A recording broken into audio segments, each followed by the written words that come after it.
supermarket, mimi nimekimbilia farmers. Maana kila mtu ana dadangu nimekuja farmers. Nataka pana ndio kichwa kinaniuma kweli. Jamani, watu wote kila mtu anakimbilia ma supermarket. Farmers mmezisahau. Wakati farmers ndio cha kwanza duniani. Kukufanya wewe uamke ujue nini cha jana ukikumbuke. Mimi nimekuja zangu farmers. Dadangu nipe panado bwana.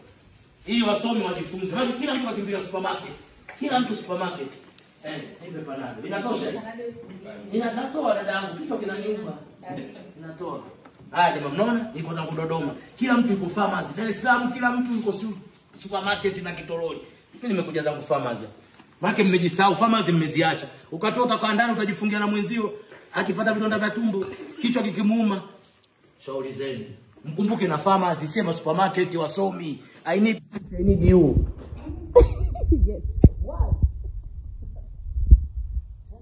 Hey, who are you? Hapa ndo pa muhimu. Hapa ndo pa muhimu cha kwanza. Sema mnakimbilia kwa supermarket. Virefu, sijui kina nani watu fudenki, acha ni sifa. Farmers hizi mnazisahau, katizi ndio kitu muhimu. Ndugu yangu nipe panado. Brother, nipe panado bwana msomi. Msomi huyu, unamwona msomi huyu? Ana degree.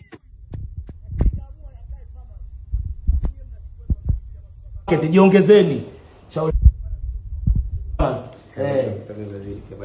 Hebu ndio tena kusikia. Sikia msomi, nitameta kidogo. Dada masana, hongera sana. Asante sana. Sasa hapa nikishakunywa hivi ndo nitajua sasa niende supermarket. Wewe una akili sana. Wasomi hai. Mje mafamazi sema nakimbilia ma supermarket. Hili ndo muhimu. Utakapokuona mtu fudenke ndani kichwa kikimuuma. Shamba. Bwana leo umeenda